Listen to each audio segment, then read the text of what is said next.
बिहार में एक कहावत बहुत फेमस है, पुतहो मीठ भतरो मीठ। ये कहावत बिहार के एक बड़े नेता के ऊपर आज के समय में, आज जो पिछले कुछ दिनों में डेवलपमेंट हुआ है उसमें बहुत फिट बैठता है। उस नेता के बारे में ही आपको बताएंगे, लेकिन उससे पहले हम आपको लेके चलते हैं पिछले लोकसभा चुनाव में, 2019 के लोकसभा चुनाव में जमुई में एक रैली हो रही थी जिसमें राजनाथ सिंह भी थे, रामविलास पासवान भी थे मंच पे, और उसी मंच से चिराग पासवान जो वहाँ के सांसद भी थे, उन्होंने एक भाषण दिया, बड़ा भावुक सा भाषण। उस भाषण में उन्होंने कहा कि हाजीपुर मेरे पिता की कर्मभूमि है तो उससे मेरा लगाव है, लेकिन जमुई मेरी माँ है और मैं इस माँ को मैं कभी नहीं छोड़ के जा सकता हूँ। कुछ समय पूर्व ये चर्चा चल रही थी कि मैं शायद अपने पिताजी के संसदीय क्षेत्र हाजीपुर से चुनाव लड़ लूंगा। उस रात मैं अपने पिताजी के साथ बैठा और उनसे मैंने विनम्र आग्रह किया और उनको मैंने ये बात समझाई कि कितना मुश्किल है मेरे लिए इस बात की कल्पना भी करना कि मैं कभी जमुई लोकसभा से, चकाई वासियों से दूर होऊंगा। उस रात मैंने उनको बताया कि भगवान ना करे, पर अगर कभी मुझे अपने परिवार से दूर होना पड़े तो जितना दुख मुझे अपने परिवार से दूर होने पर होगा, उससे ज्यादा दुख मुझे जमुई से, चकाई वासियों से दूर होने पर होगा। और अपने पिताजी के पग चिन्हों पर ही चलते हुए जिस तरीके से उन्होंने हाजीपुर का नाम ना सिर्फ देश में बल्कि दुनिया के मानचित्र पर रोशन किया है, आने वाले समय में मैं आपको वादा कर जाता हूं कि जमुई लोकसभा को देश की सबसे विकसित लोकसभा बनाऊंगा और दुनिया की सबसे चर्चित लोकसभा बनाऊंगा। 30 साल की मेरी उम्र थी, पर मैं चाहता हूं कि अब मैं यहां से बुजुर्ग होकर ही लौटूं। जब मेरे हाथ पांव काम करना बंद कर दे तभी आप लोग मुझे विदा कीजिएगा, उससे पहले निरंतर मुझे अपने बीच रखिएगा। 5 साल का नहीं, 50 साल का आशीर्वाद मांगने आप लोगों के बीच आया हूं, तो अगर आशीर्वाद है तो एक बार दोनों हाथ उठाकर अपना आशीर्वाद मुझे दे दें। बहुत बहुत धन्यवाद साथियों। जय हिंद, जय बिहार, जय जमुई। दरअसल वो ये स्पीच इसलिए दे रहे थे क्योंकि 2014 के चुनाव से पहले ये हल्ला मचा था, खास करके बीजेपी चाहती थी कि चिराग पासवान हाजीपुर से चुनाव लड़े, क्योंकि रामविलास पासवान का वो घर था, वो वहीं से पूरा कर्मभूमि रहा है, तो वो अपने बेटे को वहाँ से लड़ाना चाहते थे और एनडीए बीजेपी भी तैयार थी। हालांकि उसके खिलाफ बोल तो नहीं पा रहे थे, लेकिन पशुपतिनाथ पारस और उनके भाई दोनों नाखुश थे उस डिसीजन से। लेकिन चूंकि चिराग ने खुद फैसला लिया कि वो जमुई से ही लड़ेंगे और वो जमुई से लड़े भी और जीते भी उस चुनाव को। लेकिन ठीक 5 साल के बाद 19 फरवरी को इस साल 2024 को चिराग पासवान झाझा में, जो कि जमुई का ही एक हिस्सा है, वहाँ पे एक स्कूल का उद्घाटन करने जाते हैं और वहाँ पे गाड़ी से एक बड़ा इमोशनल सा ड्रामा किया जाता है। और अगर उस वीडियो को आप देखेंगे तो उस ड्रामे की आपको महक साफ साफ दिखेगी और उसमें वही इमोशन का कार्ड खेलते हुए वे कहते हैं कि फिर से वही कहते हैं कि जमुई मेरी माँ है और मैं इसे राजनीति ना सही लेकिन किसी न किसी रूप में ये माँ मेरे लिए जिंदा रहेगी। मैंने कहा जमुई मेरी पहचान है, जमुई मेरी कर्म भूमि है। जैसे मेरे नेता की पहचान हाजीपुर था, वैसे ही मेरी पहचान मैं जिंदगी में कहीं भी चला जाऊं, कुछ भी बन जाऊं, पर हमेशा मेरी पहचान सिर्फ और सिर्फ जमुई की वजह से रहेगी। मेरी अस्तित्व का एक एक कण यहाँ का ऋणी है। जब मैं कुछ भी नहीं था तब जमुई के लोगों ने मुझे अपनाया और मुझे इतना मजबूत किया कि घर, परिवार, पार्टी, हर विपरीत परिस्थिति से लड़ते हुए मैंने अपने आप को संभाले रखा, संयमित रखा, सिर्फ और सिर्फ जमुई की जनता के आशीर्वाद से। ऐसे में यकीनन वो लगाव है, वो रिश्ता है। ये मैं सिर्फ एक बेटा होने के नाते अपनी भावनाओं को प्रकट करूं। आने वाले दिनों में राजनीतिक फैसले क्या होंगे मुझे नहीं। तो एक 5 साल पहले का स्पीच जिसमें वो साफ साफ कहते हैं ये मेरी माँ ही है, ये कोई और नहीं है, किसी और रूप में नहीं है, राजनीतिक माँ ही है।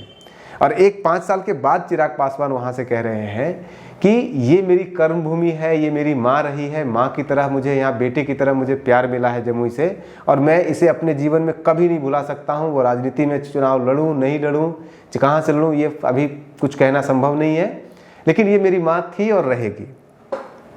आप ये क्लियर आप इंडिकेशन आप देखिए कि जमुई से वो चुनाव नहीं लड़ रहे हैं। इसको आप ऐसे ही रीड कर सकते हैं, दूसरा और कोई जगह नहीं बच रहा है इसको और रीड करने के लिए। अब इन सब के बीच में जो एक कहानी और भी है 2014 के जब वो पहली बार चुनाव लड़ रहे थे जमुई से, तो 2014 का चुनाव लड़ने से पहले 2013 में, उसके कुछ ही महीने पहले, वो एक बाबा हैं, बिहार में बहुत फेमस हैं और ख़ास करके वो पासवान जाति से हैं, तो उनका पासवान जाति के लोग बहुत ज़्यादा चौहरमल बाबा उसे कहते हैं, पासवान होने के कारण उनको बहुत मानते हैं। तो मोकामा में उन्होंने एक बड़ा इवेंट किया था। कहते हैं कि राजनीतिक जीवन में चिराग पासवान का वो सबसे पहला और सबसे बड़ा इवेंट था, मोकामा में चौहरमल के लिए एक प्रोग्राम करना उनके याद में, और उस प्रोग्राम को पूरा ऑर्गेनाइज कराया था उस समय और आज भी जो एलजेपी के नेता हैं सूरजभान सिंह ने। अब आज के समय में 2013 की वो बात थी, लेकिन आज 2024 में 23-24 में सूरजभान सिंह उनके साथ नहीं है, चिराग पासवान के साथ नहीं है, उनके चाचा पशुपति नाथ पारस के साथ हैं। अब सवाल ये उठता है कि जिस जमुई के लिए चौहरमल बाबा से आशीर्वाद लेकर के गए थे और 2 बार वहाँ सांसद रहे, अब वो वहाँ से सीट बदल रहे हैं, हाजीपुर जा रहे हैं, तो वहाँ के लिए आशीर्वाद कौन देगा? क्या फिर वो चौहरमल बाबा के पास जाएंगे? और चौहरमल बाबा के पास जाएंगे तो फिर वो आशीर्वाद का जो प्रोग्राम है वो कौन ऑर्गेनाइज करेगा? क्योंकि सूरजभान सिंह तो अब उनके साथ है नहीं। हालांकि सूरजभान सिंह पिछले कुछ दिनों से, पिछले कुछ महीनों से बार बार बयान दे रहे हैं कि चिराग ही हमारे लीडर हैं, चिराग तो हमारे राजकुमार हैं, वही तो सब कुछ हैं इस पार्टी के। और अगर आप उस पूरे प्रकरण में देखें तो सूरजभान सिंह ने कभी भी उनके खिलाफ नहीं बोला था। हालांकि राजनीति में ऐसे ही होता है, जो सूरजभान सिंह के साथ हैं चंदन सिंह, वो उनके ही परिवार से हैं, उनके ही भाई हैं, वो लगातार हर दिन बयान खिलाफ देते हैं चिराग पासवान के, कहते हैं कि उनका कोई अस्तित्व ही नहीं है। तो कह रहा है कि मैं शेर का बेटा हूँ, हार नहीं मानूंगा, लड़ूंगा। यहाँ गिद्दर का बेटा कौन है? यहाँ गिद्दर का बेटा कौन है? यहाँ सभी शेर का बेटा है। सरकार को क्या बच्चे आगे जी गिरा देंगे? अपने पहले समझे न समझे दूसरा गिराइए। तो अब जो मैंने स्टार्ट जहाँ से किया था उस कहावत के साथ कि पुतहो मीठ भतरो मीठ, ये कहावत आज के डेट में सूरजभान सिंह के ऊपर बहुत फिट बैठ रहा है, क्योंकि अब उनके लिए अगर पशुपति नाथ पारस और चिराग पासवान एक होते हैं तो उनके लिए तो एक पुतोह है, एक भतरा है, दोनों मीठ हैं। क्योंकि अब इस स्थिति में जब दोनों एक हो रहे हैं और कहते हैं कि, और ये चिराग पासवान ने खुद ये आरोप लगाया है सूरजभान सिंह के ऊपर, बार बार आरोप लगाया है कि उनकी पार्टी ही नहीं बल्कि उनके परिवार को तोड़ने वाले एकमात्र शख्स हैं जो है सूरजभान सिंह। बट उसके बाद ये परिवार को ही तोड़ देंगे इस तरीके से, भाई को भाई से अलग कर देंगे। भाई मैं आपको बोलता हूँ ईमानदारी से सौरभ भाई, मुझे जहाँ इस बात की तकलीफ़ है सबसे ज़्यादा कि चाचा अलग हुए, मुझे बहुत ज़्यादा इस बात की तकलीफ़ है कि मेरे बेटे समान मेरा भाई मुझसे अलग हुआ। आपने तो मुझसे मेरी पूरी दूसरी पीढ़ी ही छीन ली ना, अगली पीढ़ी। मैंने आज तक घर में मैं आपको जो तस्वीरें दिखा रहा था, दिन त्यौहार हम लोग कैसे मनाते थे, चाचा के बच्चे, यही ना परिवार होता है। तो मेरे आगे मेरी जनरेशन में कौन था? मेरे यही भाई थे ना, कृष्ण था, प्रिंस था, मुस्कान थे, ये इनके बच्चे, हम सब के बच्चे मिलके आपस में खेलते कूदते, होली दिवाली पे मिलते। आपने तो मेरी पूरी अगली पीढ़ी ही छीन ली, मुझसे पूरा परिवार ही खत्म करवा दिया। अब जब ऐसी स्थिति में चाचा और भतीजा फिर से मिल रहे हैं, और वो मिलना कोई मजबूरी हो सकता है कि मोदी जी का दबाव हो, बीजेपी का दबाव हो, एनडीए का दबाव हो, लेकिन मिल तो रहे हैं। अब इस मिलने में क्या चिराग पासवान सूरजभान सिंह को माफ़ कर पाएंगे या उनको भूल पाएंगे, उनके खिलाफ जो चंदन सिंह ने इतने सारे बयान दिया है? हालांकि सूरजभान सिंह बार बार कह रहे हैं कि वही हमारे लीडर हैं, वही हमारे सब कुछ हैं, हमारे राजकुमार पार्टी के वही हैं, उन्हीं का परिवार सब कुछ है। तो अब इन सब के बीच में क्या 2024 में सब कुछ सही चलेगा सूरजभान सिंह के लिए? टिकट कहाँ से मिलेगा वो, क्योंकि नवादा वो लड़ना नहीं चाह रहे हैं। मुंगेर में जहाँ से वो उनकी पत्नी सांसद रह चुकी है, वहाँ पे ललन सिंह भी दाव लगाए हुए हैं। वहाँ पे अनंत सिंह का भी खबर आ रहा है कि वो हो सकता है बीजेपी ज्वाइन करके लड़े या कहीं से भी लड़े, उनका भी खबर आ रहा है उनकी पत्नी की, नीलम देवी के बारे में।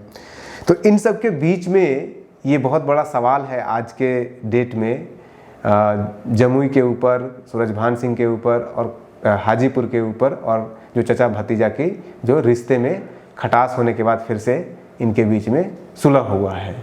तो अब इन सब के बीच में एक आखिरी सवाल जो बचता है कि क्या जमुई चिराग पासवान की सौतेली माँ थी जिसे वो छोड़ रहे हैं, और उनकी असली माँ हाजीपुर है वहाँ पे जो आ रहे हैं वो, या फिर एक और कहानी हो सकती है इसमें कि क्या जमुई से चिराग पासवान जा रहे हैं या उनको भगाया जा रहा है? क्या नीतीश कुमार ने अपना कार्ड खेल दिया है और नीतीश कुमार ने क्या इस पूरी घटना के पीछे नीतीश कुमार ही है जो चिराग पासवान को जमुई से वहाँ से पत्ता काट रहे हैं?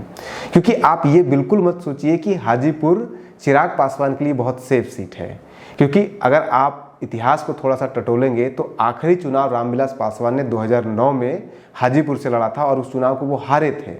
तो ऐसा नहीं है कि हाजीपुर में वो डिफिटेबल नहीं है। जब उनके पिता हार सकते हैं तो ये भी हार सकते हैं। तो क्या ये नीतीश कुमार का चाल है या षड्यंत्र में फंस गए हैं चिराग पासवान और जमुई से उनको हटाया जा रहा है क्योंकि प्रेशर है?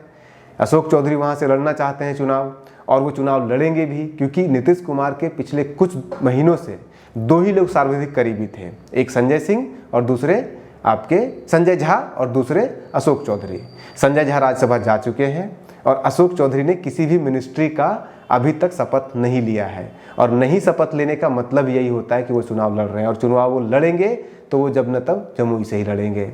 तो क्या चिराग पासवान जो जमुई उन्होंने छोड़ा है वो जमुई के अंदर एंटी इनकम्बेंसी हाई होने के कारण छोड़ा है, या चिराग पासवान को एहसास हो गया कि जमुई से वो जीत नहीं सकते हैं, या फिर चिराग पासवान को अपने पिता की याद आ गई, अपने हाजीपुर की याद आई है, या फिर उनको मजबूरी बस जाना पड़ रहा है एनडीए के दबाव में, नीतीश कुमार के दबाव में, और नीतीश कुमार की पार्टी और नीतीश कुमार और एनडीए के बीच में, बीजेपी के बीच में जो गठबंधन हुआ है उस खेल का हिस्सा है चिराग पासवान का जमुई छोड़ करके हाजीपुर जाना।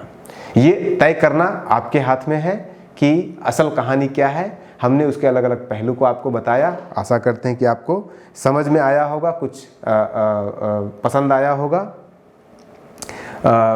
हम इलेक्शन मोड में आ चुके हैं। अब धीरे धीरे इलेक्शन से संबंधित ज़्यादातर न्यूज़ हम आपको बताएंगे और इलेक्शन के बाद फिर से हम उसी बिहार ब्रांड, बिहार और बिहार से संबंधित इसके साहित्य और ये सब चीज़ों को लेकर के आपको बताएंगे। आशा करते हैं आज का ये छोटा सा वीडियो पसंद आया होगा। कब मिलते हैं कल। नमस्कार, शुभ रात्रि।